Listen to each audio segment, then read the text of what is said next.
वर्तमान समय हमारा कौन सा मुख्य पुरुषार्थ चलना चाहिए? वर्तमान समय बाप दादा की जो मूल्यां चल रही हैं उसमें विशेष इशारा हम सब बच्चों के प्रति यही है कि समय नाजुक आने वाला है, समय समीप आने वाला है।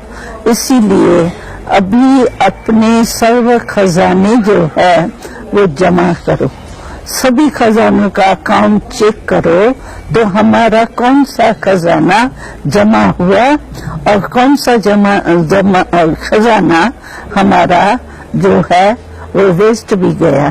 तो वेस्ट जाने से क्या होगा, जमा न होने के कारण जो सारे कल्प का आधार इस संयम युग का एक जन्म है, छोटा सा जन्म, इसमें 5000 वर्ष के कल्प की जमा खाता जमा करना है। इसीलिए बाबा कहते हैं एक एक खजाने को सामने रखो और चेक करो कि हमारा कितना जमा हुआ। और जमा करने से क्या होगा, एक तो जमा होने से अपने को भी खुशी होगी, क्योंकि कोई भी चीज हमारे पास होती है तो नेचुरल प्राप्ति होने से खुशी होती है। और दूसरी बात है कि अगर हमारे पास ज्यादा खजाना है तो हमको वरदानी महादानी बनने में ऑटोमेटिकली प्रेरणा मिलती है। तो उससे क्या हो जाएगा, तो हमारे में खुशी भी रहेगी और दातापन के संस्कार होने के कारण, महादानी के संस्कार होने के कारण हमारे में वो रहम दिल, शुभ भावना, शुभ कामना की जो संस्कार है वो इमर्ज रहेंगे। कर्मातीत अवस्था का अनुभव क्या है? कर्मातीत अवस्था का अर्थ ये है कि कर्म करते हुए कर्म के बंधन से अतीत माना न्यारा।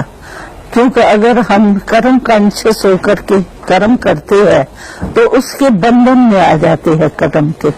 लेकिन कर्मातीत का अर्थ ये है कि कर्म करते हुए भी हम कर्म के बंधन से न्यारे रहें।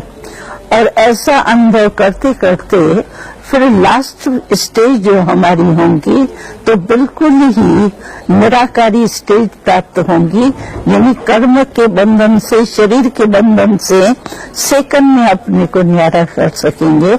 इसीलिए बाबा कहते हैं अभी कर्म करते हुए कर्म के बंधन से न्यारे रहो, तो अंत में जिस समय भी एक सेकंड में आप चाहो तो शरीर के बंधन से, कर्म के बंधन से अपने को मुक्त कर सको।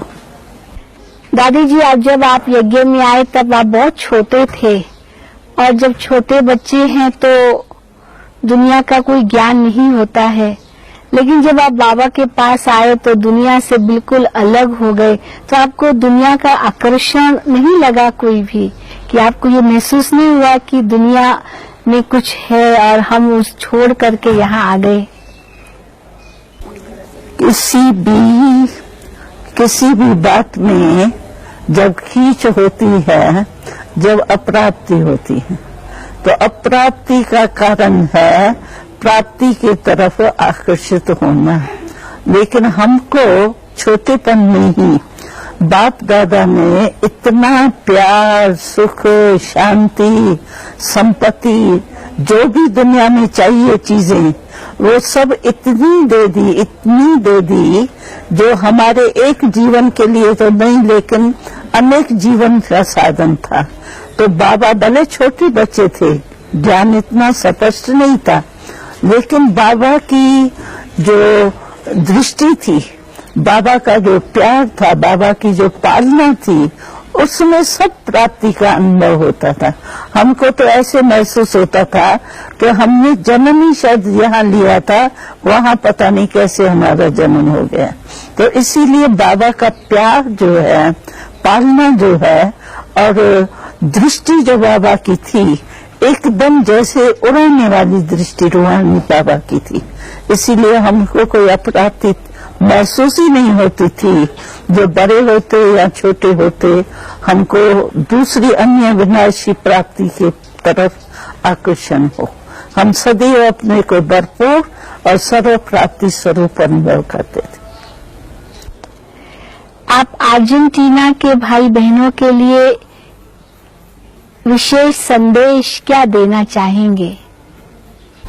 बहुत अच्छा, क्योंकि अर्जेंटीना के जो भी आत्माएं है वो ब्रदरहुड है, तो ब्रदरहुड के नाते से हम सभी अपने भाई, आत्मा के नाते से भाई और शरीर के नाते से भाई बहन है, उन सब के प्रति यही संदेश देंगे कि जो आजकल के समय में टेंशन है, अशांति है, दुख है, अगर उससे छूटने चाहते हैं तो बहुत सहज साधन है, राजयोगी बनो।